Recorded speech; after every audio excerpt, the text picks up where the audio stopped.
Okay. Oh my god. Hi, how's it going? Oh my gosh. This is dope. How are you? Are we? I don't know. Yeah. There we go. How's it going? How are you? Pretty good. It's glad to finally meet you. Oh, yep, we're doing a fist bump there. Okay. I never really know like what to do. Whatever. Okay. So what is on the agenda for today? Like what do we... So we're going to go into phase 3, a part of phase 3 today. Okay. So phase 3 is pretty much very concurrent within the whole fitness world as circuit training. Okay. The thing about circuit training is that a lot of strength and conditioning coaches, they go about it a bit, I say it's a bit incomplete, because when they say circuit training, they do multiple exercises back to back at a high intensity, but almost at a rate where they're just beating up the fighter. They're just like completely demolishing them. And that's not the purpose of strength and conditioning. I mean, our whole thing is we want to make sure that the fighter is stimulated enough to get some benefits, but they leave the gym doors feeling okay, because we want them to be recovered for the next day. So they can spar and perform, grapple, box, whatever it may be. It's like the purpose is not having them, let's do the circuit training, and you're gonna be walking out the door on your knees and your elbows. Yeah, like maxing out. It's not beneficial. Point. Yeah, so we're gonna go through that. Okay. I kind of cater more the circuit training to what we call repeat power ability. Okay. So just the ability to go through today 4 exercises in 4 laps at maximal expression of force by an extremely low volume. You'll notice my style of circuit training, it's like 1 rep, 2 reps, 3 reps, but I want you to express it in maximal force and speed, and we're going 1 by 1 at 4 laps. And I'm gonna give you a long break, 2 minutes. Okay. Today, let's accomplish 4 sets. So 4 laps, 4 sets of 4 exercises. Okay. I'm gonna just complete the setup. Okay. So I'm gonna...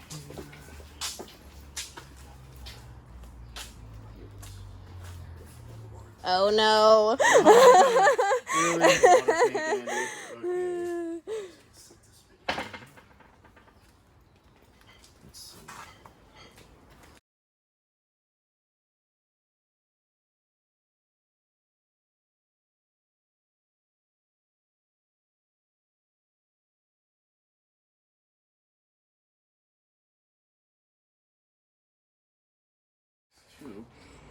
Exercise 3, which will be the water tank. And exercise 4, which will be that barbell right there. So as I said, we're gonna go into repeat power. So I'm gonna demonstrate everything. So we're gonna go into repeat power ability within the circuit. It is 4 exercises. Every single exercise, I'd like you to express as much force and power, as bodily possible. So we go into exercise number 1. I have here an empty trap bar. I'm not going to load any weight right here to keep it light and explosive. You're going to come down, to grab the trap bar. I'd like you to jump up 2 times right here. Keep it very reflexive. I don't need you to go all the way down. So the core is tight. So as you can see, I didn't go all the way down. I just need a slight bend in knees. Use my glutes and legs. Boom, explode up, load up again, explode up. So very reflexive. After 2 right here, we're gonna come right over here. This one will be completely reflexive. It's one, what we call death jump. So right here, we'll come up. So from right over here, you'll stand towards the edge. I'd like you to jump off. You'll jump off, land on your toes, and as quickly as possible, jump up as high as possible. So I'm gonna be right here. I'm gonna drop. Just once. After once right there, we're gonna come right here. This one might be a little more complex. You'll have the tank, and you'll grasp the tank from the straight handles. Come right here. From this position right here, I'd like you to acquire a staggered stance. So left foot forward, right foot back. I'm gonna go on my toes, on my right foot. I'm going to aggressively step up, and at the same time, I'm gonna ask you to clean this tank up. So I'm gonna go slowly at first. So I'm right here, I'm tight. 1, and I'm asking you to do 2 times. same. I'm gonna switch it up. Okay. So I'm not really asking you to like knee this. I might have to practice this. You just want to aggressively step. So I'm gonna execute this in real time. So I'm gonna stay tight right here. I'm gonna pull this up first. Okay. Okay. Really dry. I'm punching from this back leg. I'm pushing off right here. So it's really quick, just like that. So having that ability, the first step, acceleration ability right here, generate a lot of force here. Stomp, that's okay. Catch and stabilize. So the challenge will be get from point A to point B as fast as possible. Receive the tank, and don't let the tank throw you off like that. Okay. So it's gonna be 2 and 2. Okay. After 2 and 2, finally, we're gonna transfer all this. I have a barbell. I'm gonna set up. Grasp the edge of the barbell. We'll set in orthodox position right here. From here, turn your hip. Switch. It's quick 2 punches. Okay. So you punch, receive back, punch, receive back. Okay. And that's 1 whole lap. I want you to complete 4 laps. As fast as possible. So 2, 1 jump, 2, 2, 2, 2. Okay. Exactly. I don't know. I guess maybe over here. Yeah, probably here. It's like the hardest part. Perfect position. Right? Okay.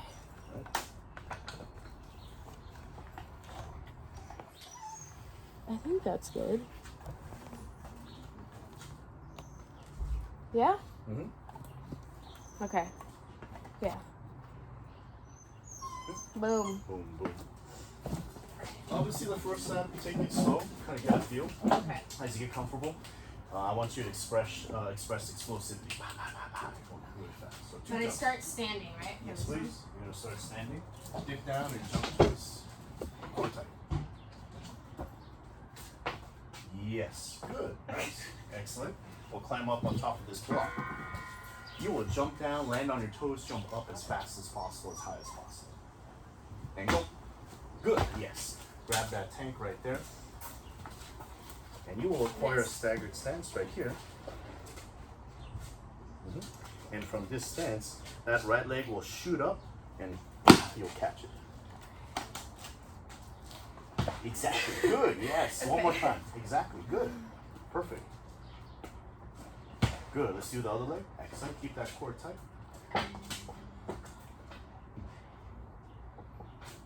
Yes. One more. Good. Nice. And let's go into that barbell. I want you to punch with that barbell 2 times. Boom, boom. Turn your hip, pivot strong. Jab it. 2 times. Excellent. Good. Lap 2. Let's get it. It looks comfortable. Let's increase that explosivity.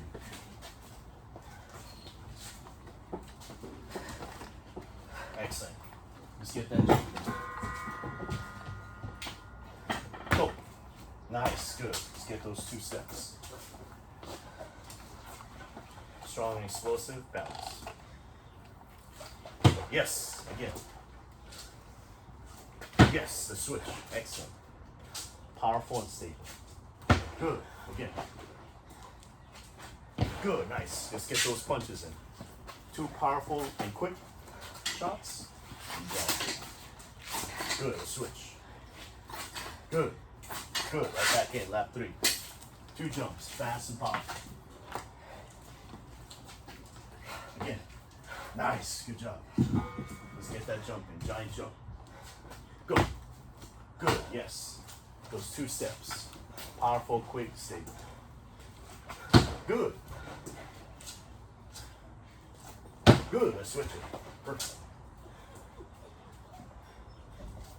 Good. A little more power on that catch.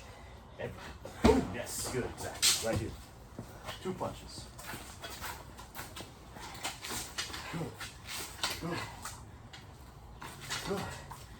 Good. Nice. One more. 2 2 strong jumps. Alpha. Again. Good. Nice. Right. High jump. Nice. Good. 2 quicks. 2 quick shots. Shoot through. There you go. Shoot through again. Good. Switch. Nice. One more. Quick shot. Nice. Let's punch. 2 quick and powerful punches. And we'll take a break. 2 minutes. Boom. Boom. Good. Switch. Good. Rest. 2 minutes. Great job. 3 more sets like that. Very good. Very good. Oh.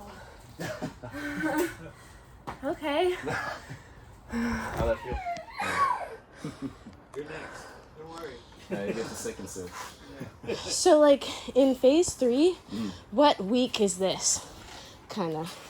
Pretty much we're looking at, well, it's all dependent on the fighter. Okay. If the fighter is lacking the ability to express force and power within their fighting style, they have a tendency to gas out, but their power, like, great example, I have a fighter that is a heavy hitter, very heavy fisted, high knockout ratio or percentage ratio, but has a tendency to gas out in round 4, round 5. That means they have a high ability to express a lot of force through their punches, but they don't have the ability to be able to repeatedly perform those power punches all the way to the 12th round. So they lack repeat power ability. So with that type of fighter, this would probably be 5 weeks out. Okay. But maybe I have a fighter like a Leo Santa Cruz, hits hard, is able to maintain a hard hitting pace throughout the whole 12 rounds. Okay, probably doesn't really need this type of stuff. So this will be incorporated about 3 weeks out. So it's really dependent on what the fighter's ability is and what needs to be worked on. Interesting. So it's always, but universally, this is pretty much towards the end of camp because it's all about, I need a lot of speed, I need a lot of power, and I need a lot of, it's a lot of complex movements. So we just need to just go at it because this is kind of their, this is where they're going to peak out. They're peaking out very, very soon. So I want to peak them out at their most fast and most powerful, but also incorporate the conditioning that's necessary for the fight. Okay. For the circuit, say if it's just like a person that actually fights, you know, not me, but would it be about the same reps, or would it be more like 5, 6 for them, or like? Honestly, it would be the exact same reps. Okay. So the only, if you were to see, say, D-Rod, Daniel Rodriguez perform this, he would do the exact same reps and honestly the exact same weight. I think the only thing I would change for D-Rod is I'd add a resistance band, so a little more accommodating resistance, so it's a little more reflexive right there. So he needs to push through the resistance. But the difference you'll see is that because of his fight background, he'll probably blast through 4 laps in like probably less than a minute. 25 seconds. But this is a great auto-regulatory type system. You go at the pace that you feel is the most powerful, which the most consistent without diminishing. Okay. Exactly. So versus Leo Santa Cruz doing this, he'll just blast through this in 30 seconds. Yeah. And I give him that 2-minute rest. No matter what, the exercises pretty much stay relatively the same for the athletes. Some adjustments will be made depending on if they're an MMA fighter or boxer, or are they stronger, a little bit weaker. But the reps stay the same because the goal is to make sure they can express their own force maximally without having to beat up their own body right there. So one fighter will take 1 minute, one fighter will take 20 seconds to do all this. But they're both keeping up at a pace that's still stimulating their physiology to be able to perform better and better and better. And that's why camps, it's like, this isn't, it's not some sort of magic pill. It's like one camp, you're perfect. After the first camp, you start from here, you'll be right here. Then after the fight, you'll probably lose a little bit, but now you're right here. Second camp, we start from here. Now we build up to here. You lose a little bit. Third camp. So we see a building block. So the whole thought process, like, oh, I just need one camp, and I'll be great for the rest of my career. It's like one camp gets you here. Negative. I can't do that. As continued camps occur, you get stronger and faster, and that's usually all my fighters. Like I have like Leo for like this for what, about close to 5 years, 6 years, and progressively getting more conditioned, stronger. Jose Cepeda, same thing. Conditioning was going more and more and more and more and more. and plenty of other fighters, they've just, from camp after camp after camp, stronger, faster, more conditioned. It's just a build-up period right there. Yeah. No one camp will get them to their 100% potential after 12 weeks. It's a build-up process. Yeah. And honestly, I mean, they never probably ever will get to their ultimate potential because we don't know if that exists. We can continually break barriers, break that glass ceiling right there, and just inch our way higher and higher and higher into like perfection, if perfection exists for an athlete. Right? Yeah. Whatever that means. 2 jumps, explosive and fast. Good, nice. 1 powerful jump, reactive. Oh, there you go, nice. 2 strong steps. Nice. Good, a switch, perfect. Good. Good, nice. Just punch twice.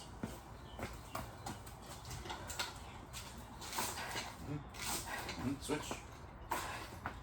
Nice. 2. 2 jumps. Good, nice. 1 strong. Good, nice. 2 steps. There you go. Keep that. Good. Ooh. There you go. Yes. Good, nice. Switch.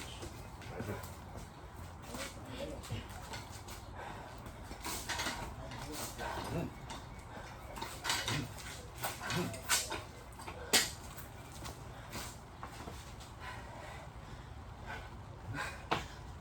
Good.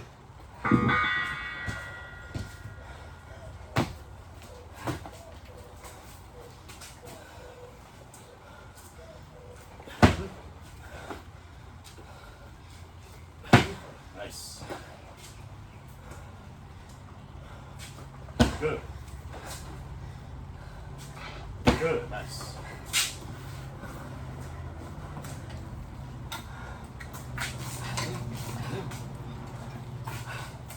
Good.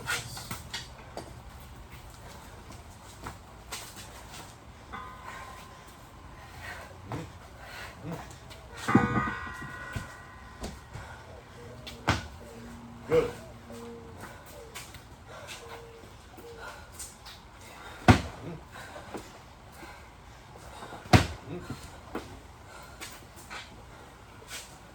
Good. Good. Nice. Idea.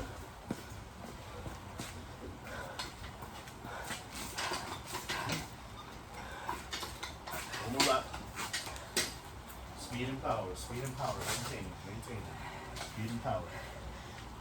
Good. Good. Nice. Yep. There you go. Step quick. Stick. Stick it. There you go. There you go. Good. Switch. Good. One more. Good. Nice. Let's throw those punches. Twice.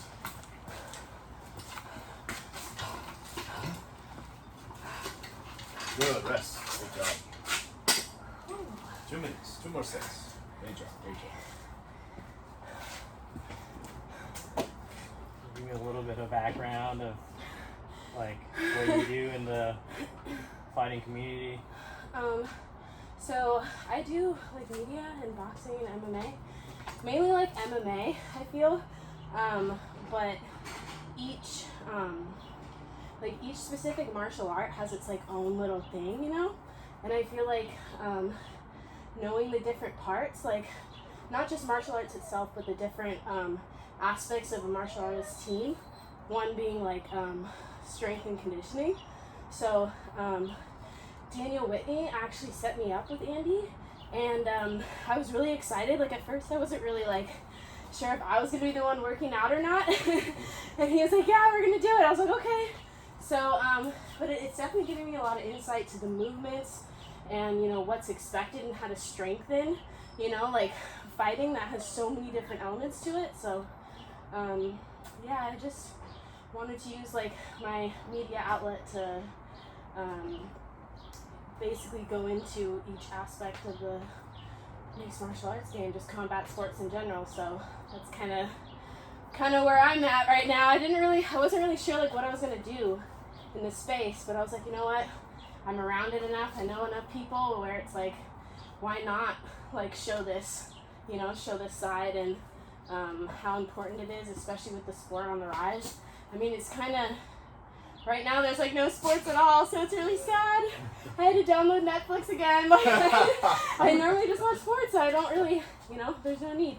But it gives me some time to do research on the different elements, and yeah, that's why I'm pretty excited to be here. Even though it's hard, it's okay. It's good insight.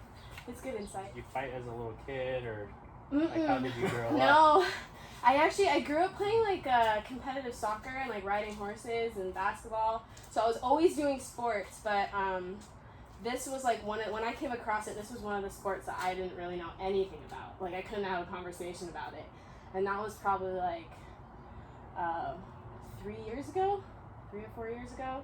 And then I started getting more into it and like learning about it, and I'm like, oh, like what is this MMA stuff? Like what is this? So I don't know. I really haven't been doing it that long. Like I went to my first like boxing event, like live boxing event, like last year in January, or February or something. So I'm pretty new to like that side of it. Talking about earlier on the other day, like how it was a big risk for new boxers to go in there, to their health, to their brain, because they're getting blows all the time, and if they're not prepared, then like, can you tell me about that? Like, I mean, to me it's like scary to watch people get in there that like don't know how to fight, like, and especially against someone that like is trained, that has a team, that has like a training schedule and everything. Like I don't know. I personally don't really, I want to see someone prepared, but at the same time, who am I to tell you not to try it? Whatever, do it. Just understand what you're getting into. Like, this is serious. You're taking blows to the brain. Like, don't take that lightly. But I mean, if you want to get in there and just start that way, then by all means do it. But just understand that it's dangerous. Fighting is not to be taken lightly at all. At all. But strength and conditioning, if you can go, if you can have good, cardio and good, like you said, consistent strength throughout, like that'll save you in a lot of times, even if you're not the best fighter. If you have enough cardio, if you can move, if you can get out of the way and not get hit, that might be, it's a little bit better than, taking a lot of damage, obviously. So, Are you ready for your next set? Oh, yeah, I know. I see him. They're like, let's Okay, what number is this? Number 3. Okay.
Good. We're gonna D-Rock coming up next. Rest. Great job. 2 minutes. Okay. Good. Good. But most of the cutting protocols just don't really take into consideration that during the fighter's cut, they're going to lose a certain percentage of muscle mass. And if we have a loss of muscle mass, there's going to obviously going to be a loss of strength and explosive ability. So for a strength and conditioning coach, we need to be able to minimize that. No matter what, during a weight cut, the reality is you're going to lose a little bit of muscle, and the reality is you're going to lose a little bit of strength and a little bit of power. But that's our job, to make sure that we can minimize that as much as possible. If 1% of the weight cut is muscle loss, the rest is fat, adipose tissue, which is fat tissue, and water weight, that's a win right there. So it's perfect. But most weight cutting protocols, it's just like I was telling you two fans, oh, let's beat the shit out of the fighter until they're just on the floor dying, ready, about to throw up. I mean, yeah, they'll help them cut the weight, but now we're seeing a huge atrophy of muscle. They're just burning themselves out. They're already not eating enough. Absolutely not. Yeah. And they're probably putting on the sauna suit afterwards and running 8 miles. Yeah. They're now just burning through even more muscle. So I'm putting them through a hardcore circuit that's going to have them on the floor dying. That's just going to be counterproductive, because now they're shrinking more muscle, because there's a certain spectrum that we need to train the athlete to make sure that we're just burning off adipose tissue, which is fat, and also just cutting the water weight. We don't want to do any sort of atrophy of muscle. The most efficient way is to make sure and this is why it's 5 weeks out, 3 weeks out, this type of stuff. Really, really low. I'm not making you do 50 jumps. I'm not making you do 30 of those, nor am I making you punch this thing 10 times per arm. That's ridiculous, because you're already tired. If you're a fighter, you're tired at this point. Not enough carbs, not enough protein, not enough calories in general. You're just pushing yourself to an extreme like that. Your muscle tissue is just going to continually break down. My goal in those 3 to 5 weeks is, okay, we have 3 to 5 weeks left before fight day. You're cutting weight. All right, let's just make sure that you retain your explosivity or improve it within 3 to 5 weeks. So 1, 2, 3 reps. There's some protocols that I have my fighters move something for 3 seconds, 6 seconds, and that's it. They cut it right there, which is the conditioning protocol you're going to do today after this last set. It's just 6 seconds. Why? Is because the fighter's body, the physiology, because of the caloric deficit, they're not eating enough and not drinking a lot of water, they're probably going to only be able to maintain a high rate of force in 6 seconds. I mean, if they weren't cutting weight, absolutely they'll be able to output all this in 1 hour. It'll continue, their engine will be running for an hour, but they're in a weight cut, not drinking water. At best, 6 seconds is all they got. Boom, boom, boom, boom, 6 seconds, and their body's shut down. I have no food in my system, no water in my system. Anything beyond this, I'm just going to break down muscle tissue to try to keep going if you want me to keep going. And the recovery, you can't recover as you would, not at you all. know? So that's why it's rough. so important to do these type of protocols, in my opinion. It's opinionated. Because it maintains their explosivity, which is super important. We don't lose it. We worked hard for 10 weeks, 8 weeks. It's pointless if you lose it all in the last 3 weeks, because you just burned through all this muscle tissue we gained. So we make weight, making sure the tissue, the neurological sequences and coding that we kind of develop is retained. They're able to fire their punches and react quickly, and their leg strength is there. They're able to move quickly with footwork. Everything is retained as they're cutting the weight, and we're minimizing the muscle loss. I'm not trying to destroy you. The more I try to destroy you, the more likely it's going to be a muscle tissue loss versus safely pulling water out of their body and pulling fat out of their body. So if a fighter is not on weight and you're in camp, do you change up anything as far as strength and conditioning wise, or is making weight and the diet, all that's a little bit less correlated? Obviously it's still correlated because it's health fitness, but does that play a part in what you put them through? Say if they're just really I've had fighters enter camp 10 weeks out, 8 weeks out, and they're about, what was it, Mark? We've had 20 pounds, we've had some of our fighters, they're 20 pounds over, 25, right? Average. I've had fighters enter 10 weeks out, 8 weeks out, 25 pounds over their weight limit. And I'm not a certified nutritionist, so I don't try to delve in that. Yeah. Unless it's directly asked from me by the Yeah, coach yeah. or fighter. Like, hey, we need to do this or Right. get it down or whatever. So if I am directly asked, I'll sort of I go through more carb cycling. I control the carbohydrate intake depending on which days are hard days for them, which days are easy days for them. I'll do carbohydrate cycling. Maintain a high amount of protein because once again I don't want them to lose muscle in this whole process. But really for like these fighters, like they gain a good amount of weight after their fight and it's all fat. So as long as they're responsibly, as long as the fighters are putting in their miles, like I'm doing my 5 miles a day or 3 miles a day, cool. And with this strength and conditioning element added on top of their skill set work, boxing, hitting the mitts, sparring, they should be making weight pretty easy. I haven't had anything too crazy where they're like 20 pounds like 3 weeks out. Like anything now. The worst we've had it was about, I think it was like 5 to 8 pounds 1 week out. And with that fighter, 5 to 8 pounds a week out, we just go through a little more harsher methods. And harsher methods, I'm pretty sure it's pretty well known in the strength and conditioning world. We do like the whole submerge the fighter in a very hot bath, but obviously having their head exposed. Keeping them in there for like about, what was it? I have a protocol written down on my laptop. If I remember correctly, having them in that water for an hour, and they come out, take a break for like a minute or less, just cool down, come right back into the hot water for an hour. They're sweating profusely in that water. Now, is that with Epsom salt, like how you would use a bath to cut weight like the day, or like how some people use it like that, or is this a little bit different because you're farther out, bit farther out? I've done my research. So far with all the articles and the empirical evidence that I've read, Epsom salt isn't necessary. Epsom salt's mostly for recoverability, just to relax the tissue. There's no huge evidence so far, at least, that indicates that Epsom salt will help with the weight cut. If anything, I just had like I said, that fighter that's like 5 to 8 pounds a week out. I'm like, just dip into the water, really hot water, something you can tolerate, hour, get out, about a minute, go back in and out. He did that for the whole day. Obviously, he's eating what he should be eating during a weight cut, but he literally did that a whole day. Hour in, 1 minute out. Hour in, 1 minute. Nothing else. Nothing else special. And he literally dropped. He woke up the next morning cutting the whole 5 pounds. All the 5 pounds. Yeah, it really like pulls weight off. Like I've seen it go like even just 3 minutes, like so, like 3 minutes in a bath and then come out. It's like 1 pound. 3 minutes, like 1 pound. It's wild. There is some even more extreme methods where they put on a sauna suit on. Yeah. Method, but I mean, thank God. And you really don't want to have to go to that. You don't want to have to go there. I don't want to torture my fighters. Yeah. So thank God I haven't had a fighter yet in my 6-year career, training professional fighters that had to go through that. That has a lot of issues. I guess we gotta put a sauna suit on and dip inside the hot water. All bad.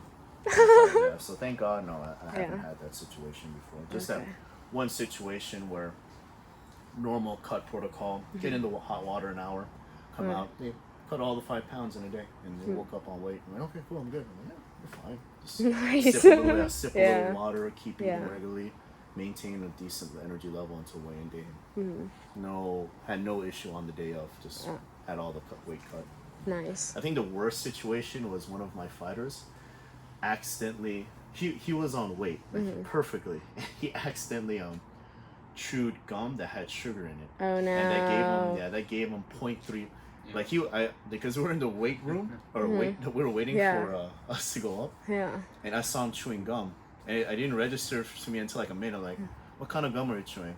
He's like, this regular gum. Is like, is it sugar free? He's like, I don't know. Oh no! Like, spit it out now. And he spat it out. It's like, does someone have a scale?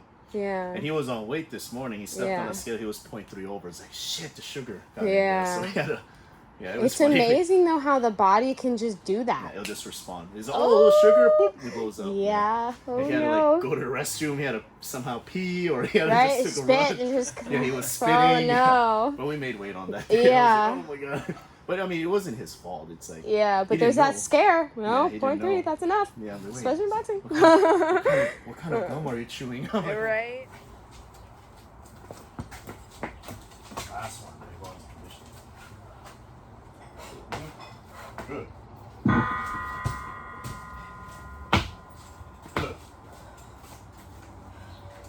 and safe.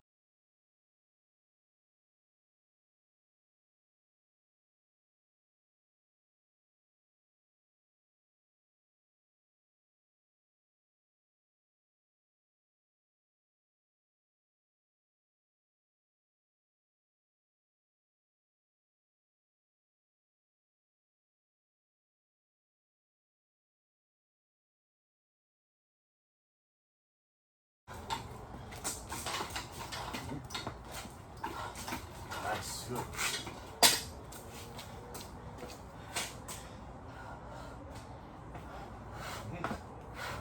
Nice. Step out. Good.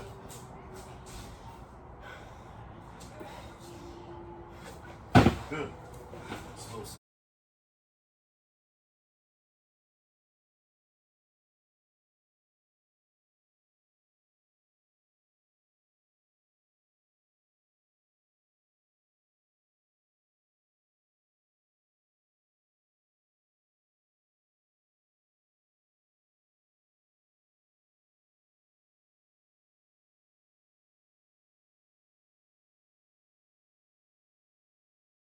Nice. Final one.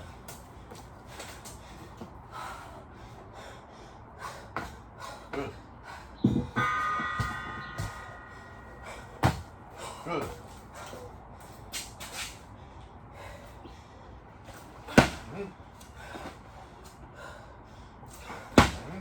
Nice. One more, one more. Nice. Good pellet. 2 shots. Sean. Nice. Rest. Great job. Very good.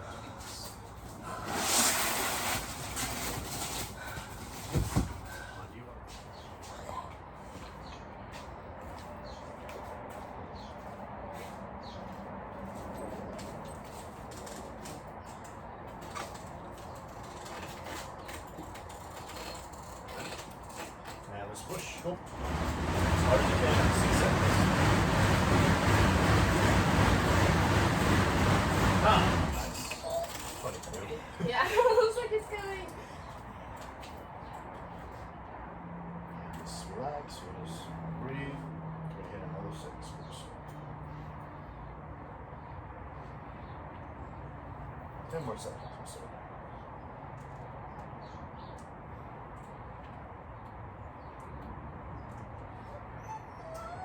And let's push.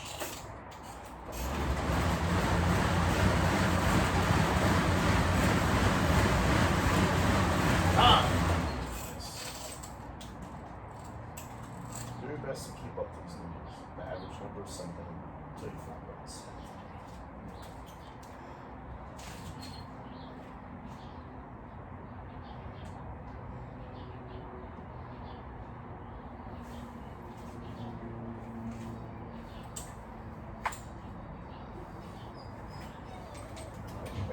And let's begin.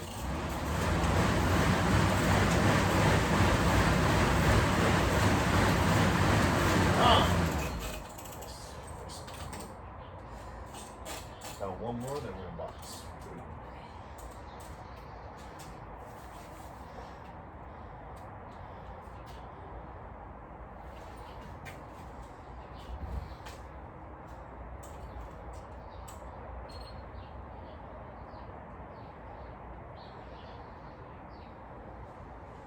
And let's go.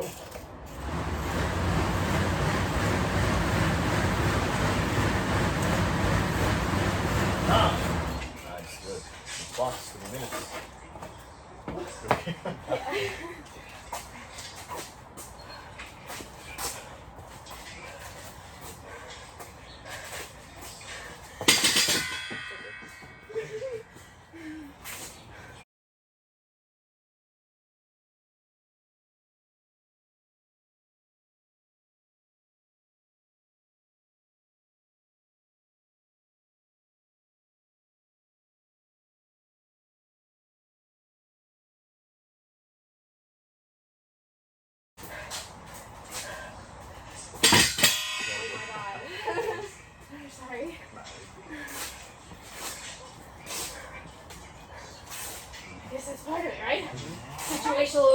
Yeah, situational, ring generalship.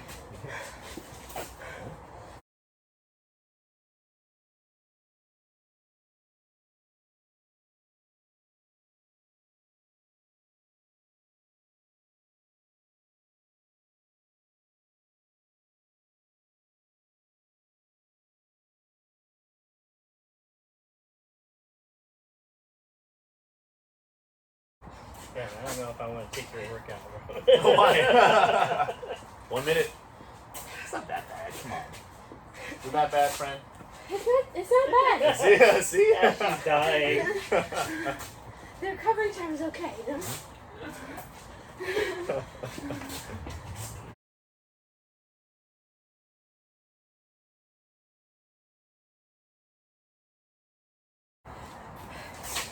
Beat my ass. 30 seconds. Whoa.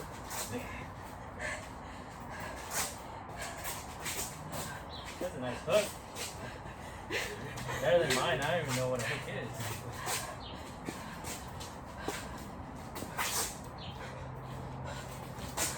And time. Back in. Let's get it. Another 4 rounds. Do you do glove work too, Andy? I do A that. little bit. So, and let's go.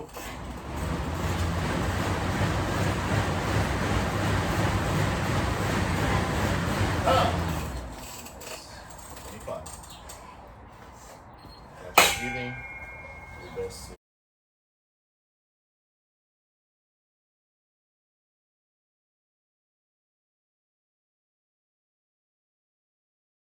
And go.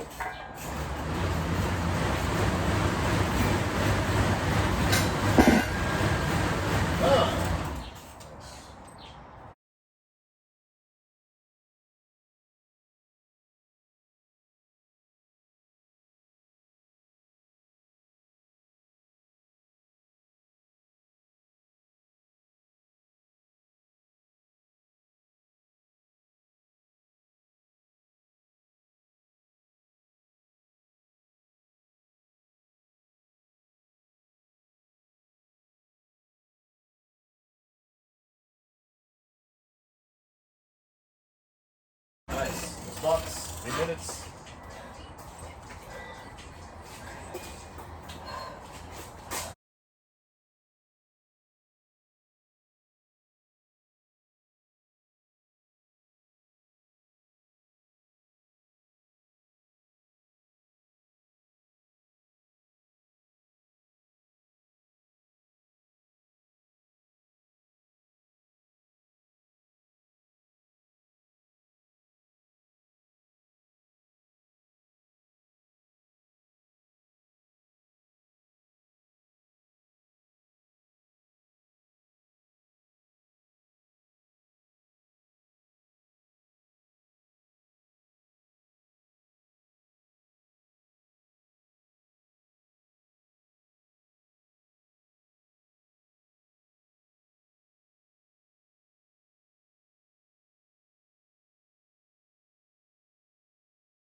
All right, let's get it.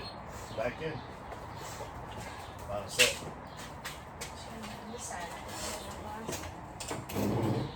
And begin.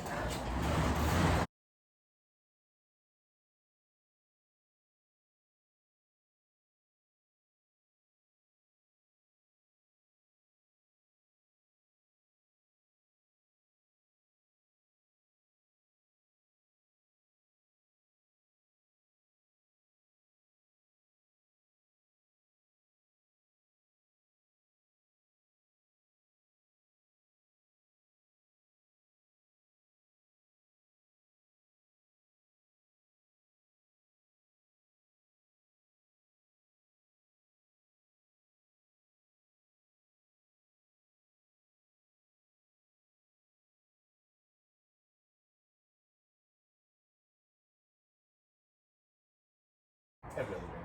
Ready? And begin.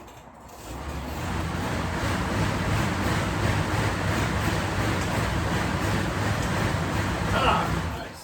Right.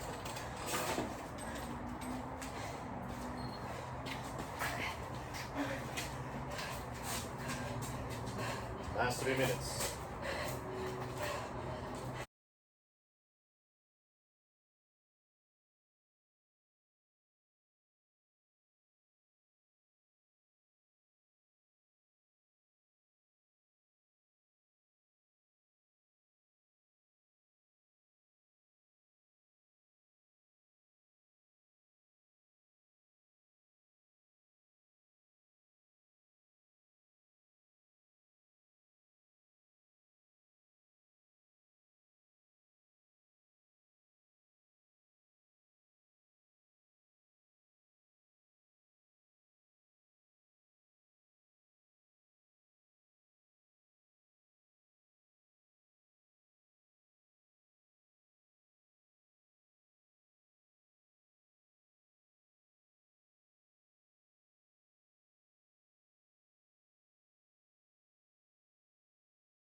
So decrease volume as they get closer to the fight. Yep. That's the key. It's all diet by Time! Great job today. Good. then. Is this your second time training with Andy or Third time. third? Phase 3. Well, that shows that, you know, you're not scared. Maybe I should try it out. Just put me in 1 week phase. So, something like this you would do every other day, like for 2 weeks during it? Or like, obviously you said depending on what the fighter is. Right, so if we're doing something like exactly like this, ideally for fighters, once again, if it's dealing with fighters, the priority for fighters will always be the skill. Excuse me, let me reword that. The priority for every athlete is their sport, is their career. Yeah. Like a basketball player, Yeah. I would never suggest to the basketball player, oh, cut some time away from basketball practice and train strength and conditioning. That's the wrong mindset. Yeah. In my field for strength and conditioning, we literally have to accept the fact that we're an addition, we're not a priority. We're never going to be a priority, and that's how it should be. Yeah. Because the athlete is always catered to the skills of the sport. Yeah. So for the fighter, like, I'd rather have my fighter train 5 times a week, 6 times a week, skill set training. Is that the mango guy? Oh yeah, everyone's going to the churro guy. But for strength and conditioning, 2 to 3 times a week. That's Okay. it. Nothing. I would even tell them, don't do more than 3. It's pointless. One, you're putting too much focus on strength and conditioning, and that's gonna make you too tired for even your skill set. Yeah. I tell all of my fighters, if it's too much 3 times a week, it's cool to cut it to 2 times a week. Yeah. I'd rather you have energy Yeah. for your skill practice. Yeah. And I always tell the head coaches of all my fighters, if they look a little tired, please let me know, so I can regulate. If I have the time, I'll attend the sparring and I'll attend the training for all my fighters. I'm gonna watch them box, grapple, See the program that's I implemented. want to see, like, are they improving, and most importantly, I just want to make sure they're just not going in there tired, like, because that's the thing. It's like I'll always it's just a mindset I've always had with myself and all of my assistant coaches. Like, they've had the same mindset too. Is that if the fighter completely looks like shit during sparring, mid-work, or light work, I'm going to question myself first. I'm like, okay, what did I do wrong? Did I overtrain them the day prior? Did I do too much heavy lifting? Did I do too much conditioning with them? So it's always going to be me. It's never going to be the fighter. Like, why are they underperforming? Exactly, yes. And obviously there could be situations where the underperformance could be Mental or... Yeah, it's like you know, out of their any day. Yeah, it's like they had a bad day. It's like, I Yeah. didn't sleep well. I'm like, okay, at least we have variables like that. I didn't Yeah. sleep well last night, Andy. Okay, cool. So that's why you had a bad sparring day. Okay. And that's also those are questions I get a lot from all of my fighters too, is that they come into my camp and they're like, damn, man, you had a really bad sparring day. I'm like, oh, okay. And it's like, once again, my thought, did I push you too hard the last day? And they're like, no, it's not that. I just had a bad sparring day. It's like, what happened? It's like, and they're looking for answers, like, because all these fighters are very, they're hard on themselves. Yeah. If they had one bad day, they're like, shit, like they question everything. Yeah, like, yeah. oh my gosh, am I getting? What am I doing? Am I getting too old for the sport? Yeah. Am I gonna be retired soon? You're But, like, it's okay. no, but yeah, they literally asked me, what's wrong? And I said, what's wrong with me, Andy? So I break it down, and it's sometimes it's as simple as my fighter just didn't get enough sleep. He said, how many hours of sleep did you get? Oh, 6. I'm like, okay, let's get 8 next time. See how you feel. Or even food. Yeah. Oh, it's like, well, what did you eat this morning before sparring? Like, oh, I had a cup of coffee and toast. I'm like, okay, have a cup of coffee and a handful of white rice with your toast. See how you feel. And those little things change it. Yeah. Like, holy shit, they come back like, holy shit, Andy, I had like the best sparring of my life. Like, look at what you're doing. Look at what led up to that. Yeah, there's always little factors, and that's indirectly our job too. We're supposed to have the answers to those huge problems that the fighters manifest in their heads. Like, why didn't I do good in sparring? It's like, okay, it's like, did you do anything out of the ordinary? Like, some fighters, like, well, I woke up earlier today to do my run. I'm like, okay, typically do you sleep in? He's like, yeah, I do. I'm like, okay, don't do that anymore. Just run later. Yeah. They switch, and they're like, oh my god, yeah, I had a great sparring today. Like, there you go. If you switch up the routine by a little bit, your body knows. Yes. You know, your body knows. But we're supposed to provide those answers, because the fighters, they're supposed to fight. yeah, they don't think in that depth. Yeah. So, like, they just see the results of sparring and they're like, shit, I did terrible. Fuck, what did I do? Yeah. And we have to break it down to them. Okay, let's look at A, B, and C. All very important. All very important. Like, as far as like strength and conditioning coming off of a fight, what does that look like? Like, say if you know, like, obviously they're going to take like a week off or whatever, you know, just relax, eat a little bit, you know, like celebrate or not or whatever, you know, and then they're back to it. How does that change, or do they only enter, some people only enter strength and conditioning during a camp, like the 10 weeks out, whatever, but how does that work afterwards? Because you kind of have to like assess where they're at, injuries, you know, stuff like that. How does that change like after a fight, or is it mainly strength, it comes in right before? I mean, it's dependent on the fighter. I've had fighters come back 2 weeks after their fight and go right back in. Okay, I want to get ready. And we just, like you said, it's a reassessment. Did they get hurt? Are there little aches and pains that are bothering them? We address those first. Okay, we'll go from like, all right, I trained you to be a perfect combat athlete, and once the fight's done, okay, now we go back. Okay, I gotta turn you human again. You're just busted up. Yeah, you're just, everything's hurting. You're limping. My shoulder's hurting, Andy, from all those jabs that I threw. It's okay. Let's do some self-myofascial release, manual therapy, kind of rehabilitation type work. Get everything restructurized and have them walk in and move in like a normal human being. Going on. And after we go through that and they feel relatively better, then we go back to phase 1. Let's do some basic lifting, because it's also, I had a good conversation with one of my other athletes for Greece.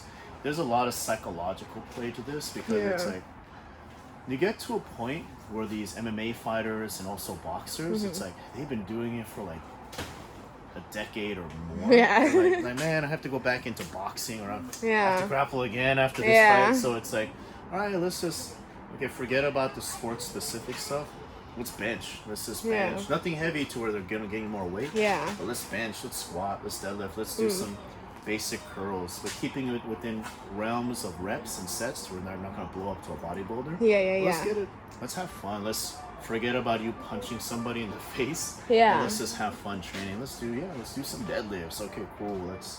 I want to do some heavy bench. Let's do some heavy bench. I'm gonna adjust the reps and sets so they don't grow any bigger. So. But the fighter appreciates it, because it's like these fighters, they all know they need to do a job. It's like, for them to break out of the norm of like striking and grappling. Let's just do some phase 1 stuff. Let's squat and let's do some lunges. And, and after that, we'll chill. It's like I'm not gonna push them hard. All right, just get a stronger foundation of strength for them, like, and that really helps their psychology. Okay, it's fun again. Like, okay, cool. It's like I break out of the norm. It's fun again. Exactly. You were talking about making sure fighters don't get too big. So say if you have a fighter that's coming in that is too big, or they're either going down a weight class, so they're big, need to get a little bit smaller, or they just come in, they're changing strength and conditioning things or whatever, and they need to get smaller. How does that work in terms of all of this? Like, how do you shrink but also keep people strong? We have to keep it as realistic as possible. If I get a fighter entering camp, we got to see what their current weight is at and what weight class they want to be at. So I got a fighter that, I want to fight at 140 pounds, Andy, and they're walking around at like 175. Okay, you're pretty heavy now. So we got to do some calibration measurements. Like, all right, what's your body fat? Let's see how much fat you have on your body. Going from there, okay, after we see how much fat is on the body, we can assess through some basic calculations. And if we cut them down to a low safe body fat percentage, like 6 to 5% body fat, right? We just cut all the fat. All right, we extrapolate that. Where are you at right now in weight? Okay, you're at that weight. Then we kind of do a basic assessment. Okay, are you fully hydrated? You're drinking water? Yeah, I'm drinking 1 gallon to 2 gallons a day. Okay, cool, you're fully hydrated at this weight. Let's once again add another extrapolation. If we take out safely 10% of water from your body, okay, what's 10% of your current weight right now? And what's that going to look like? So extrapolate that number. Then from that big picture right there, taking out the fat tissue and the water in calculations of pounds, we see as okay, and we make a quick assessment. Okay, it's possible. We can make that weight. Or it's like, I mean, it's possible, but then I'm gonna have to tell them, like, you know what, it's possible, but we're gonna have to drop some muscle. So you're gonna have to probably do a little bit more mileage on running. Like, you're gonna have to run 5-6 miles a day. Because in order to burn muscle, we need to induce a stressor into the athlete where they're performing an activity for a very prolonged period of time, nothing too high, but it's a very long activity that will allow the body to slowly break down muscle tissue at a marginal rate. Obviously, I don't want them to lose everything, but if I get a fighter that's like, no, I really want to be at 140, I feel I can perform that. Okay, then we got to break a little bit of muscle tissue down, and I take that into consideration when I program everything. This is okay. We got to make sure the carbs aren't too high.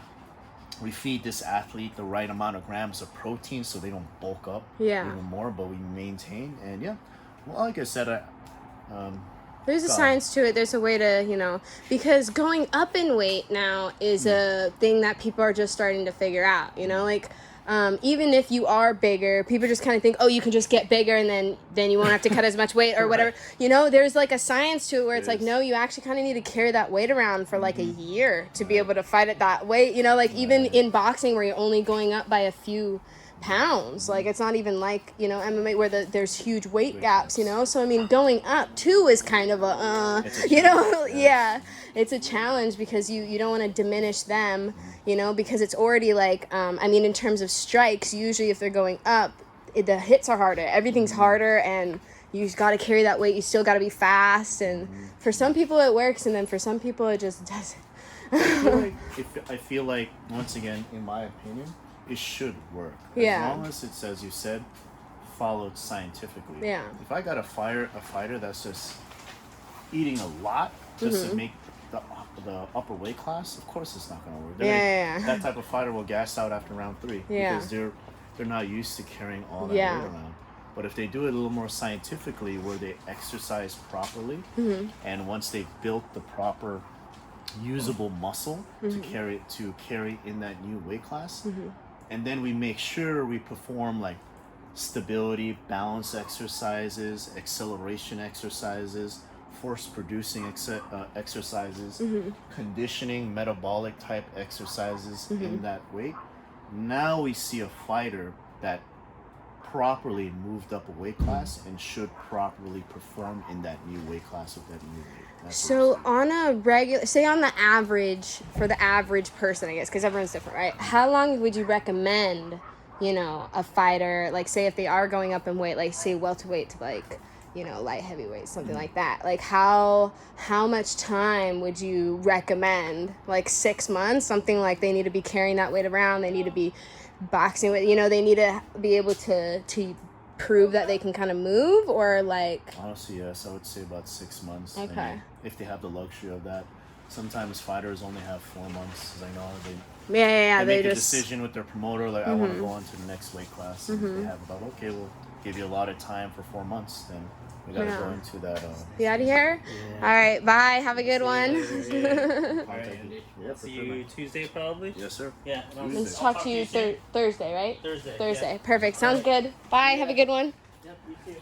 Yeah, but it's just sometimes the promoters, okay, we'll move you up. You got 4 months to prepare, so it's like they sometimes don't have that luxury. But once again, that kind of falls on us. It's okay, you got 4 months to get you ready for a new weight class and have you be pretty comfortable in that weight class. The job is to get it done. If they accept it, the job is, you know, you just gotta figure it out, you know. But it's all very interesting stuff. Depending on the, you know, it's really catered to each person, obviously, because I mean it's an individual sport at the end of the day. It should be catered. Like some people have like a regimen that's like for everyone, and then it's like it's not, maybe they're not, like you said, obviously you'll never know if someone reaches their full potential or not, but that's not really the way to help them go kind of in the right direction. They just kind of plateau sometimes. Right, exactly. But you really see like certain fighters that come out of certain camps, like everyone's cardio is on point. Everyone like can make it the whole time and keep the intensity and keep the speed, you know, and you're like, okay, well, what are they doing that's different from what other people are doing, and why aren't other people, you know, sometimes. I think the answer to that question is that they just have a system in place. Yeah. Whether it might be just a very proper strength and conditioning nutritional system that's in place in that camp, and that's why all of their fighters are getting out of that camp like super conditioned, super strong, and just on point. Like they'll never miss weight. Like they're always good. So yeah, I think it's just the answer to that is just they have a system. There's a system in there, and also at the same time they're probably grabbing the right guys. Like by the end of the day, I could have the perfect system, but if the fighter doesn't have buy-in to it, won't matter, because they're not going to have belief. They're not going to attend training as frequently as I would like. They're not going to listen nutritional wise. They're just going to go about it their own way, and the end result will be an incomplete fighter. And what the program I set for them is complete. It's just they didn't perform with faith, with having faith in me. So it's also dependent on the fighter too. Yeah. Do you ever find that like a fighter will kind of max out, like depending on certain styles, right? Like you were saying, you know, if you have people that hit hard or whatever, and they still go through the strength and conditioning, they still, you know, but at the end of the third round, they always, like, there's some people where it's like, okay, 2-minute 30 in round 2, or like at 3 minutes in round 2, they just fall apart, and it's like consistent. You know, the same time they just look like they hit a wall, or like the last round they can't, you know, and it's like all of their fights. Like sometimes I've never understood that. Like, I don't know, for example, like Zabit. Like to me, that doesn't make any sense. Like, you know, he's a very good fighter, obviously. He's an animal, fucking animal, you know? He's like, you know, he's so talented, but it's literally like every time, every fight, you know? But yet people kind of have sometimes like hard time dragging him into deep water and stuff like that. But it's proven kind of that he fades every time. And I've never understood that, because I'm like, that's kind of the only thing that's kind of within your control coming into a fight. But is it to the point where certain body types just aren't? Do you believe in that? Or like, I don't really know what to believe, because I don't understand. If it's happening every time, why aren't you fixing that? That doesn't make sense to me. Well, there's so many ways to look at that. Yeah. And it's really awesome. And that's why I'm very passionate about this field.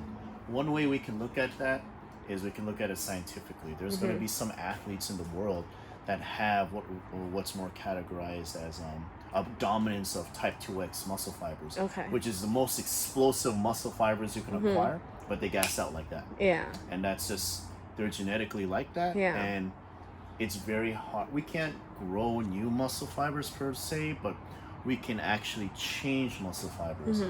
Maybe the athlete's strength and conditioning regimen isn't stimulating properly to convert those type 2X. Like changing, like you can change the ratio of it. Exactly. Yeah. Okay. So if they're dominantly type 2X, which is super powerful, but they'll gas out quickly.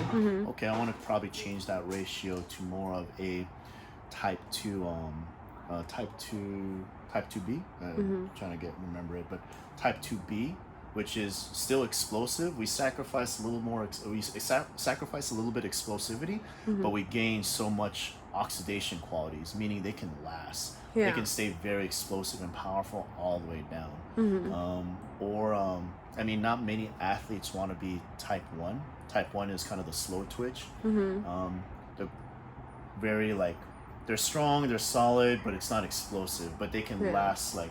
They can pepper you. They can Kobe like Covington you. Pretty much. Like you know, it's wear like on you. Yeah, it's a Diaz brothers. It's like those guys are just like an engine. They're just like gonna slap you around all the 25 minutes. And they won't let go of the gas pedal. Yeah. Well, that's like a type 2-1, but that's not something where it's like, oh, KO first round, like something where it's like right, because they don't have the type 2 dominance, they have the type 1 dominance. Interesting. That's my assumption. Yeah. So with type 1 dominance, like the Diaz brothers, like they'll probably not knock you out cold, but they have such a great engine. Yeah. But most likely they're gonna probably stop you because of the fact you can't keep up with them. Yeah. They're It's just completely constant. oxidated. Yeah, they're just constantly bearing down. So on for you. a fighter that's like that, you don't really want to mess. You don't really want to, because of that specific style. You know, you don't really want to mess too much with that ratio. Right. Is that okay? Right. Yeah. Yeah. Exactly what you said. Like So there's a gonna balance. Like even someone that goes in to knock people out, you still kind of have to keep that element of their game. But okay, so you have to have it at a certain level. Right. It's like saying I got Usain Bolt, who's probably like almost majority. I'm sorry, not all. That's impossible, but a majority like type 2X. If I wanna fuck up Usain Bolt, I'll convert his muscle fibers to the type 2B. Yeah. And he's gonna lose some of that explosivity.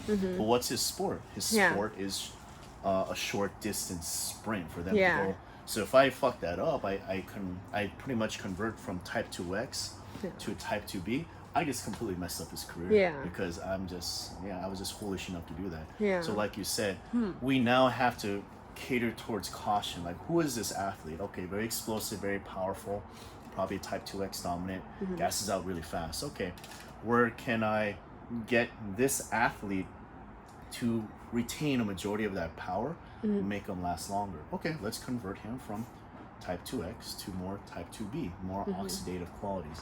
Have them a little more conditioned. And this is where we see all those explosive fighters, like literally, oh my god, like they can last 12 rounds now, or they can last 25 minutes in an MMA round. But that's what we're seeing right there. But for fighters like that, we can look at that scientifically right there. It's like, we just need to be kind of cautious for how we want to approach this, because we can easily and accidentally turn a explosive fighter to the type 1, very slow fighter. Great conditioning, but we just lost all the great qualities of a fighter right there because we just didn't. Skill is first. Yeah, skill is first. First.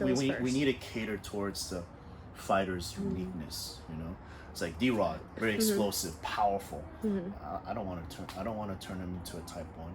Yeah, that don't make sense. Yeah, that doesn't make sense at all. That's his forte. Very strong, powerful. Yeah. He'll knock you out if you give him the opportunity. Yeah. But he has the conditioning. Yeah. A little more deeper waters, he'll gladly go in those deep waters with you and still try to put a lot of danger. Yeah. It could put you in a lot of danger. And be able to get him to the end of the time.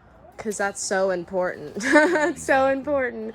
And we can also see it from the other side of the spectrum. It could be also skill, because I've had this conversation too with a lot of fighters. No matter how great the strength and conditioning is, there's no such thing as perfect conditioning. For example, I can convert any fighter into like best conditioned fighter in the world.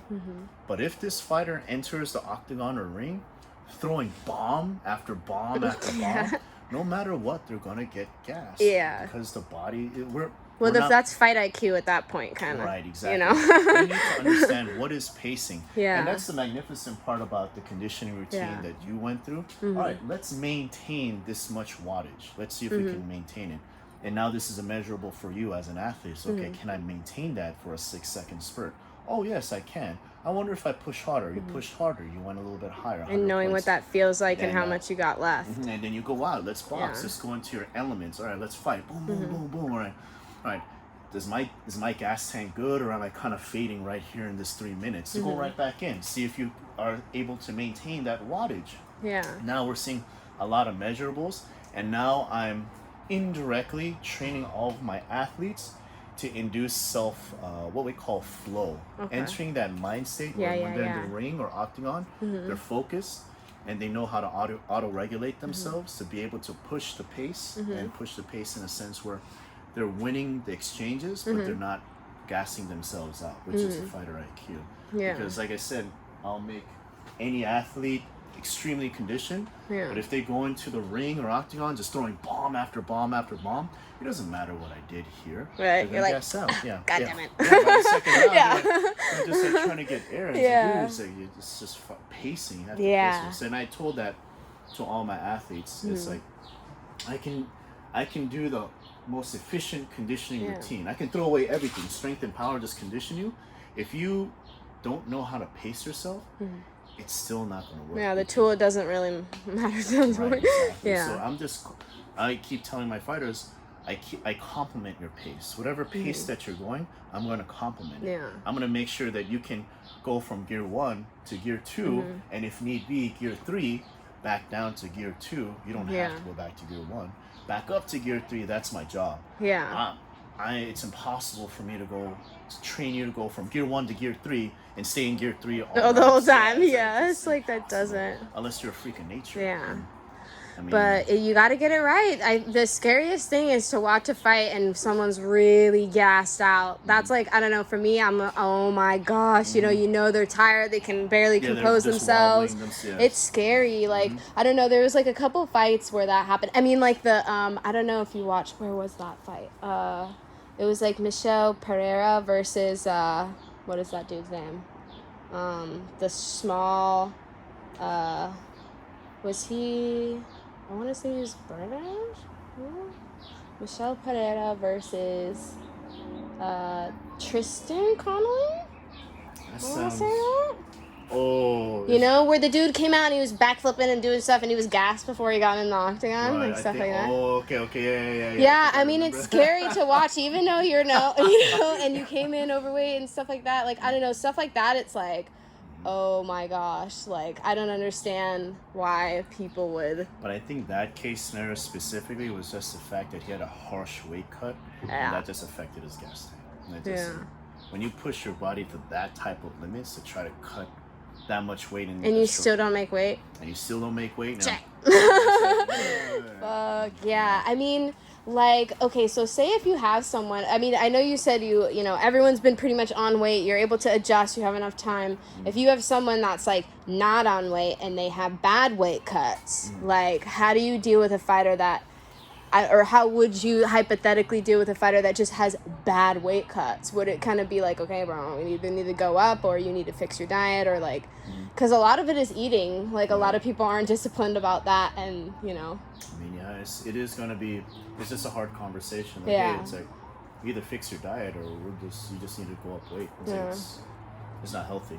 Like, it's just a hard It's dangerous. And I don't know, even things where it was like, even for the coronavirus thing, they were canceling fights one day out. And it's like, okay, I get it. I don't understand. Coronavirus, you know, but like they cut weight. That takes time off of your life. Like, I don't know, like it's always been like something that I'm like really like, you know, it's so important to do right. It's so important to do right. You have to have a system. You have to have a team. It really is an art to not diminish. Like, I mean, Jose Aldo cutting down like that. I mean, that's crazy. I was like, okay, I was looking at that matchup and I was like, if he looks good at weigh-ins, I'm going to go with him. Because I was like, you know, he's pretty dangerous. He's pretty big at that weight class now. So I don't know. That decision was kind of boo-boo, but that's okay. You know, whatever. Okay. He's fighting for the title now, so or who knows? Who knows what's gonna happen? Yeah, we don't know what's gonna happen right now. Like, so right now, what does that look like in terms of strength and conditioning? Like, because you don't know because like what's really gonna happen, because you know, like as soon as this is over, people are gonna be booking fights and you know, just trying to get the sport back on track. Like how are you conditioning fighters now? Just kind of keeping it at an even pace. Like, obviously, you don't want to peak them because we don't really know what's going to happen yet. But I mean, every strength and conditioning coach has their unique methods. Some coaches go what's called the conjugate method, where it's like more like they switch off from maximal days to dynamic days, or go off to speed days, and they interchange those 3 days, day after day after day. So you get a nice little in between of like, okay, they're pretty much at their strongest. Dynamic days meaning more repetitions, they should be moderately conditioned, and speed days, their velocity, like being able to express speed, should be right there too. Because I don't think there's gonna ever be a worst case scenario. Probably fighters will be assigned fights worse 3 weeks out, 2 weeks out. So if the fighters can remain decently conditioned and well prepared power wise, that in 3 weeks you can kind of jump conditioning and kind of get them ready condition wise to take on the fight, whether it be like 3 to 5 rounds in UFC or 8, 10 or 12 rounds in boxing.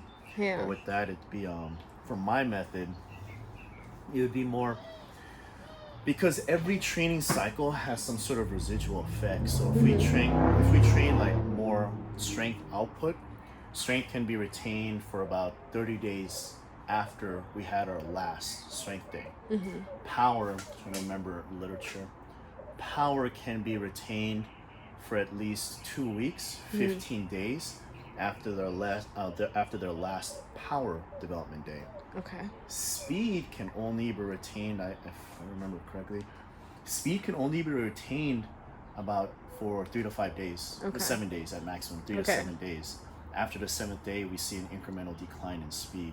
So with that being said, I can literally do like, all right, 4 weeks of strength, 4 to 5 weeks of power, recycle back to strength, and recycle back to power until we get an official say from the promoter, like, hey, all right, 4 weeks from now or 3 weeks from now, we got a fight, we booked it. All right, cool.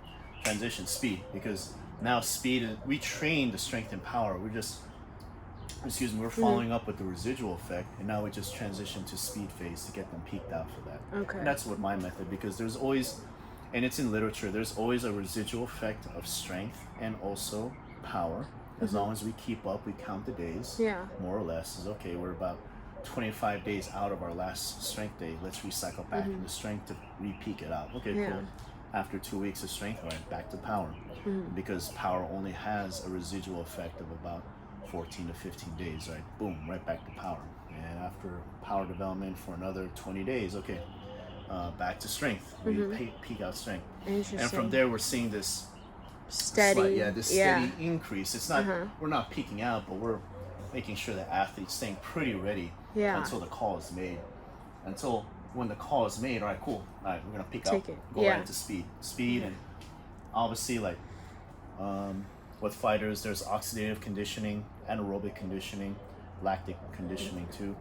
Oxidative is pretty much running 3 to 5 miles a day. 3 to 5 miles a day. Anaerobic is pretty much what you did right there. That can be retained. That can be developed within 3 to 4 weeks right there. Okay. And the lactic, oxidative, all that combined will happen during sparring. And that's another thing. It's like we're going to complement their conditioning, but a majority of their conditioning is going to happen during sparring. They're going to get pushed. It's not like they're doing easy sessions with their head coach.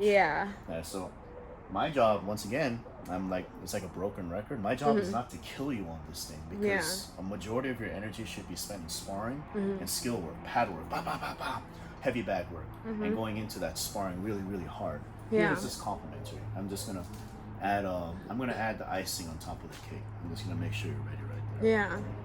Yeah. I mean, Yeah, like right now I see that like I mean certain people have access to gym still. Certain people have access to that. I mean, I know like some MMA fighters are struggling with like the grappling side and the wrestling or whatever. Like do you have athletes right now that are kind of not really in training? Do you add more like from them right now, like in terms of strength and conditioning, like if they can't get to their gym or they can't really practice with anybody, or like does that Luckily, I have a lot of fighters that have their own private facility. That Yeah. they're kind of secluded away from society Yeah. to keep themselves safe and their own family safe. Yeah. So they're getting in the necessary mitt work, pad work. Grappling is another story. I don't think any of my guys are doing grappling. It's mostly striking because it's just safer. Yeah. And yeah, they're just coming in to do the strength and conditioning 3 times a week with me to kind of keep Okay. themselves Ready. physically Yeah. ready, until, yeah, I mean, when push comes to shove, most likely when this pandemic starts to calm down, I'm pretty sure gym owners, at least private gym owners for MMA and boxing, will start opening their doors Yeah. again for sparring. Because as soon as the pandemic goes down, like you said, promoters are going to start making calls like, hey, 4 weeks Yeah. out, 3 weeks out. Fine, okay. If it's 3 weeks out, 3 weeks of heavy sparring. Yeah. My fighter doesn't have a choice. It's okay. 3 times a week, 4 times a week, heavy sparring. Because we got to get ready. Okay, I got to take that in consideration. You're doing 12 rounds of sparring or 5-minute rounds of sparring. Okay, then we just got to complement the conditioning because they're going to get their conditioning from that. And Yeah. my job is to make sure I don't push them hard here. Push them hard here too much. They're hard sparring. They're going to get hurt. Yeah. I just messed up their opportunity to get back into the ring or octagon. Yeah. So it's all calculated risks. Okay. It's a Everything's lot. organized. It's a lot. It's fun though. Yeah, it's Yeah, really fun. yeah. I can only imagine, you know, it's like, okay, like what makes it, I don't know, for me, it's like styles. Like, okay, what are you putting in? What are the backgrounds to make this person move this way or whatever? It's all a science. But really quickly, let's like run through just the phases kind of from the, like a little summary of the phases. So phase 1 is pretty much the beginning of camp. This is building that foundation of strength because a certain amount of power can only be expressed through a certain amount of strength. If we got a fighter that has a little bit of strength, their opportunity to possibly generate a lot of power probably won't be there. Not to say we need to train fighters at like an exceptional amount of strength. That's not necessary. I've said it to all my fighters. It's not necessary for me to make my fighter deadlift 600 pounds. Yeah. Why? Who cares? Yeah. The heaviest dude that's going to be in the octagon with them is going to be a heavyweight. Yeah. No point for him to deadlift 600 pounds. It's not Yeah. functional. Yeah. Phase 2 is power development. So what we obtained in strength, we need to convert to power because it's completely separate, but it's still a building block. It's always a building block. So phase 2 will be more making sure that motor unit synchronization, being able to fire in synchronization, and also rhythm, to be able to output a large amount of force in the smallest amount of time. It doesn't make sense to be a heavy puncher, but the punch looks like this in real time. It's like Yeah. the opponent is going to see that. Yeah. Just move out of the way.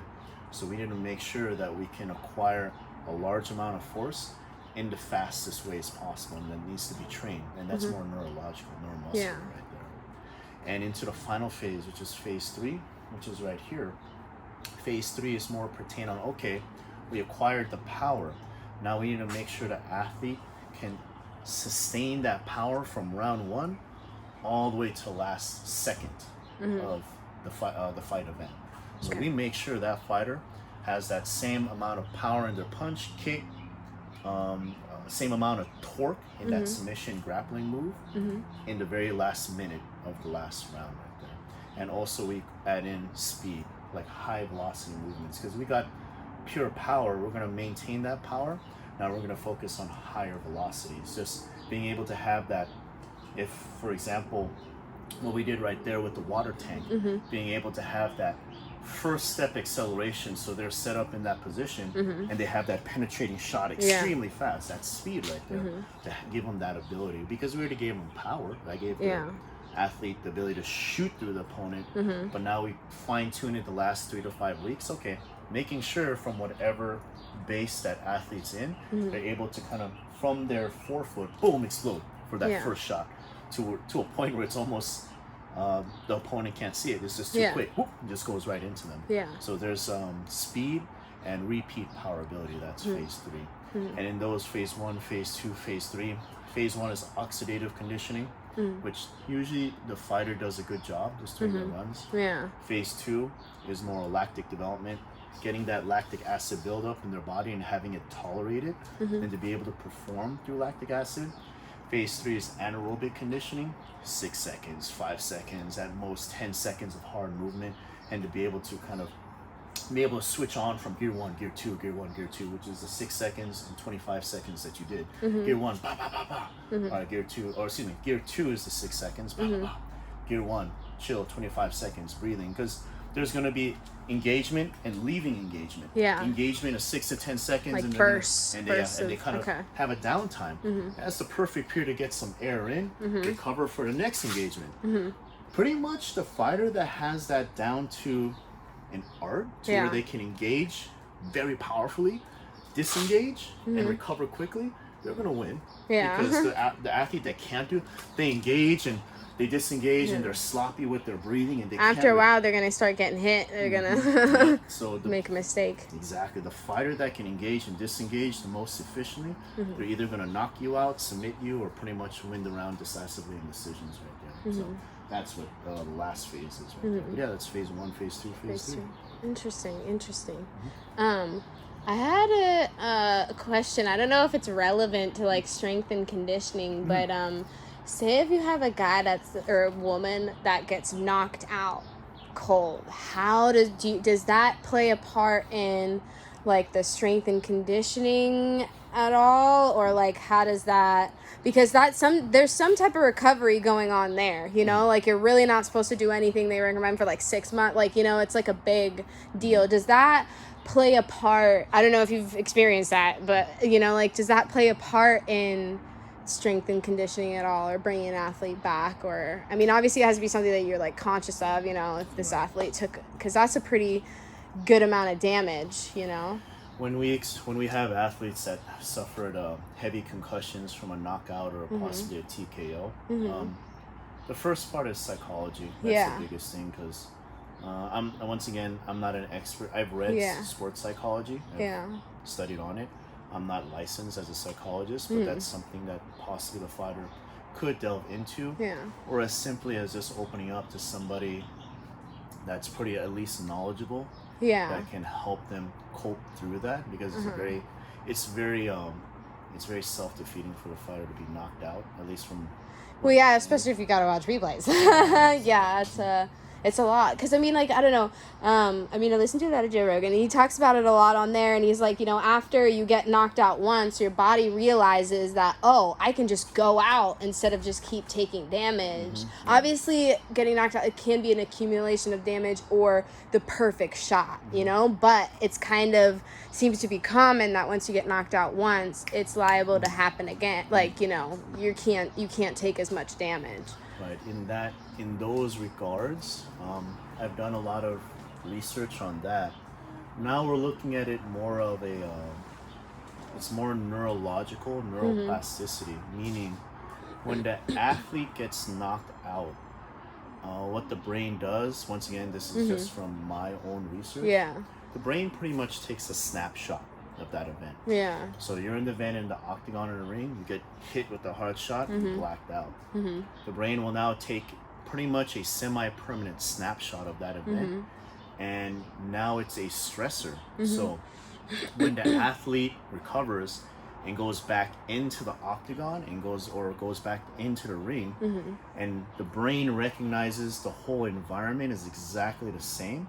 That's why you see a lot of athletes, they're not the same anymore when they come back. Because now the brain once again semi-permanently took a snapshot of that knockout. So you re-entered the environment that the brain took a snapshot of. It recognizes it, the blunt damage being delivered, heightened heart rate, heightened amount of stress, sympathetic or pretty much entering sympathetic state, the fight or flight sequence. Like, are you gonna stand your ground, or are you gonna run away? So the brain recognizes all that, and the brain pretty much goes like, oh shit, we're back in the same situation that I shut down from. And that's why you see pretty much the fighter that was all gun-ho, for some reason unconsciously starts to be on their back foot now. Yeah. So we need to, now there needs to be a play or a training segment that we need to somehow either erase that snapshot or at least retrain the brain back into confidence. Yeah. And there's so many ways of doing that. It can, obviously the best way is not to go back into the ring as quickly as possible, but probably going into like sequential scenarios in sparring. Make sure breathing is a big part of it. Like I study a lot on breathing. If you can breathe through stress, just through breathing through nasal breathing and expanding the diaphragm and exhaling completely, the brain will register comfort. And if you can somehow train that, where you're under the situation or under the stress and heightened heart rate of a slugfest, and you can breathe through that, the body will, or excuse me, the brain will start to reconfigure itself back to, oh, okay, this is a comfortable, because the brain doesn't know what the shell is doing. Yeah. If you can just continually breathe, if I can continuously breathe, and I mean, if my limb got chopped off and I'm bleeding profusely, and if I can just continually breathe and stay calm in the situation, obviously my brain will not give me anxiety or anything like that. Yeah. Because I'm breathing, I'm trying to induce comfort. I'm tricking my brain, like, okay, just chill, relax. And that's one of the many methods that we can probably apply for a fighter that's recovering from a knockout. Just keep exposing it and making sure that exposure is under an environment where it's not so much an anxiety, stressful environment, but back to like, you can handle this, you're good, comfortable. We're tricking the brain. We're just tricking the brain again, like, hey, you're good, because from what we know about evidence, the brain will take the snapshot. Same thing with injuries. You see triathletes or sprinters, and they got like a ACL tear, and they had surgery. They go right back to their event again. For some reason, they're not the same anymore. They don't trust it. Yeah, they're not confident in their runs anymore because it's a snapshot. The brain snapshotted what the event was. Oh, I just suffered that extremely bad injury from this same environment. Impactful running, heart rate's going up. The brain remembers that and starts to send a lot of like mixed signals to the athlete, like, hey, stop. You remember this. It's not okay. When in actuality, it is okay because you probably did rehabilitate correctly. But the brain doesn't know that. It's just trying to, no more. So you're gonna have to start reconditioning the brain to re-accept it again. And the brain can. It definitely can. The brain's like, it's an amazing. It's amazing how much it plays a part in this. Like, I mean, it's like, I don't know, I knew, but I didn't really understand, I don't think, fully how much, pushing the mind in the right way pushes the body in the right way. Oh, absolutely. To keep getting better. Yeah, we've had great examples. Not a concussion, God willing, God bless, we don't have to deal with that ever. But we probably will one day. But we've had fighters, like Coach Mark and I, we've had fighters that had serious shoulder dislocations or serious injuries during a fight. And they come to us, we do strength and conditioning, and the head coach is like, it's like, my fighter can't throw their hand anymore because they dislocated a year ago or 2 years ago. And we have to sit down with the fighter. I was like, what's up? It's like, why aren't you throwing your hands? Like, I injured it a long time ago. I'm hesitant. And we just have to pep talk. It's like, hey, you went through like a 3-month camp with us. Throw that hand. Throw it. You'll be fine. Like, trust us. It's like, do one sparring fight. One sparring match, go all out. It's like, just tell your brain to shut the hell up and just throw the punch as hard as you can. And the next day, the head coach comes back to us like, oh, what the hell? It's like, I don't know what you said to him, but he just looked fucking fantastic. He threw that hand like it was like a power shot. And we talked to the fighters, like, how'd you feel? It's like, I felt great. And I'm like, there you go. Breaking barriers. You have to break the barrier in your brain. Your brain's like, no, don't throw it, because it's a snapshot of that old injury. But in order to go back to what you were before, gotta break the barrier, breathe through it. Willpower through it. Especially if you trained efficiently enough to get it right. There's nothing more to be fearful about. You're fine. Right? It's mainly the mental thing at that point. Interesting stuff. Well, thank you so much. It was such a insight. I definitely want to come back and just I don't know, see what you do with the other people that aren't as small as me. They're really strong. But where can people find you? You can find me at D Okay. Elite Smith. That's my IG. You can DM me from there. Watch my stories. Look at get any ideas for like strength and conditioning, or DM me, Perfect. and you go from there. Perfect. Well, thank you. And where can they find you? Combat sports training. Okay. Perfect. Perfect. All right. Well, we're out of here.